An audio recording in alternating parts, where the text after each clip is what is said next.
Good morning, family. Good morning, gardening family. This is the TLP Gardening Channel. And I'm bringing y'all out here this morning and focusing y'all on my cucumbers and my watermelons because I'm going to do some gardening maintenance this morning. And hopefully I can talk in an elevated voice where y'all can hear me. I'm going to get in the frame and then we'll get started. Ooh, it's a jungle out here, y'all.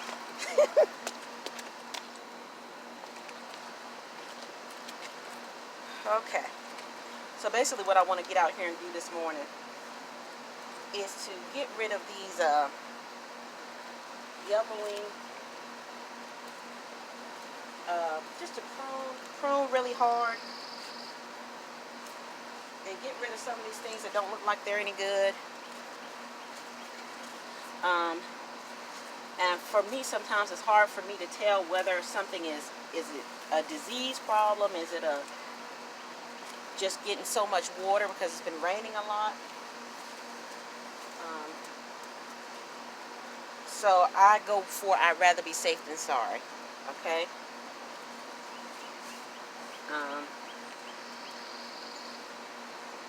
Rather be safe than sorry.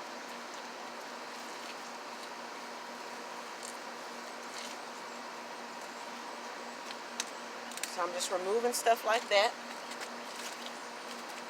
tossing it out into the earth, going right back to nature. And as you all know, it helps to ventilate your plant. Let the air help with airflow when you're not overcrowded.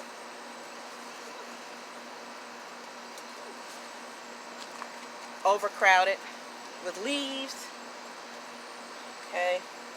Now y'all know this is my cucumber that's just kind of went out of control. And this is the watermelon leaves here. Hope y'all can see that. This is the watermelon leaves. And here's my watermelon, which is starting to drop because of the heaviness. So I'm going to do something with that. I'm going to bring y'all in at another angle so y'all can see what I do with that. I'm going to show y'all a little something funny if y'all can see it. Well, I guess it loosened. My watermelon tried to grab onto my zucchini plant. All right, let me bring y'all in at another angle.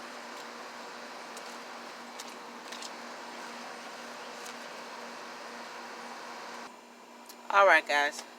Like I was saying, my watermelon has dropped, and I put you at a different angle so you can actually see my baby, which I want to protect because that is my only watermelon that actually fruited so far. So I don't have any other watermelons that came up.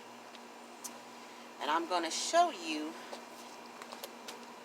how I'm going to, hold on, let me move you a little bit. Show you how I'm going to tie it up because now it's some weight on it now. And what I don't want my soul little plant child to be sacrificed to a pest or to my pavement. So I'm going to take this stocking. Now, it's two ways you can do this. If y'all see this, this is just a regular piece of hosiery. Okay? You can actually surround your watermelon like that and then take this and tie it. Or you can do like a canopy effect where you just kind of place it like that. And what's supposed to happen, I'm going to get scratched up by the watermelon prickles, the cucumber pricklets. Hold on. What's supposed to happen is as it grows, it just that. It's a canopy for it. And it'll grow and it won't break. And the way this is acting, it seems like it's going to slide off if it canopies, but if you use the right type of hosiery and get you enough, I probably cut this a little too little. So if you get the right type of cut on your hosiery, you can canopy it. But I'm just going to actually actually put the whole stocking over it and tie it. Then as it grows, it won't break. It'll just stretch. See that? It'll just stretch out with the material will stretch out with the watermelon growth, and it'll keep it from falling on my pavement or being ate up by some hungry critter. So that's that with that. That's some of my maintenance. And you see, I didn't get every single, if y'all can see here, it's still some type of dead looking, stuff. But that can, that's already down there. I'm not worried about it. It'll kind of turn into the soil. But for the most part, I've given it air down there. Okay. And then I wanted to get my watermelon tied up because it's starting to drop. So I think that's really good there.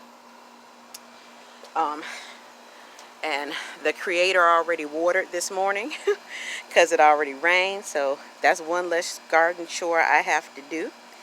I've already fertilized. I think yesterday I got some fertilizer out here real quick and didn't record it because y'all say hey to Peaches. Look at the sun glistening all over her. And look, this is new growth, y'all. This branch is coming up. This was not here when I first got this tree. If y'all look at my earlier videos, how I got my little bare root baby. This is a Bonanza dwarf peach tree. And I have no expectations of fruit this year. I didn't get her until January, but she's definitely growing. And I think she's gonna show out when it's time. But anyway, back to maintenance. I've just pruned a couple things. If y'all look at this salvia, she is pretty. These are new. These are new flowers. This is an old one, but I've cut down some to make this is a new baby. Look at that one. She's right there. That's new. And look at all my beans. I wish I had one that was yellow enough to get right now. You gotta wait till all the green is gone and just show you how pretty the beans are from this. I'm telling you all, when you grow your own, it's not like the stuff you see in the grocery store. Just amazing. But anywho, maintenance. I've done some fertilizing, and those of y'all who know me and seen my earthly things, my pretty much standard. I have garden tone. I have bone meal. I have blood meal. Bone meal is more for, it's phosphorus. Pretty much when your stuff is fruiting. And that's actually what I put down in my zucchini plants. These big boys that just taken over. Look at that. And look at that big monster. Next year, I think I'm going to do it differently, guys. I think I don't know what I'm going to do. I'm going to have to give a zucchini a whole tote. And just honorable mention. This is my okra. And these two plants, I put two in here, guys. That's okra. This don't look like okra.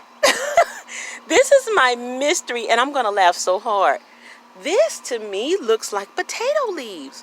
But when I tell you guys I did not put a seed potato in this tote, I planted multiple okra plants, just like I did that 5-gallon bucket. I am so curious to figure out what the heck this is. It even has flowers on it. I'm like, Lord. And you all know, if you've seen me build the totes, I do composting in place. So I put scraps and things like that at the bottom to build the soil, and put soil over top of that, and just it'll put my stuff in to grow, and then it'll break down. I don't remember putting any potato scraps in my compost or in my kitchen scraps, but hey, who knows? So I'm gonna have this is my surprise. See, one more thing with maintenance. With maintenance, guys, in the garden, you have to check your things. Now you see, I've got a zucchini here. Hold on, come here. See that zucchini right there? I actually have more zucchini, but I'm going to tell you what I dealt with. I had to pull them out because I was dealing with blossom end rot. Now, I wish I had it to show you.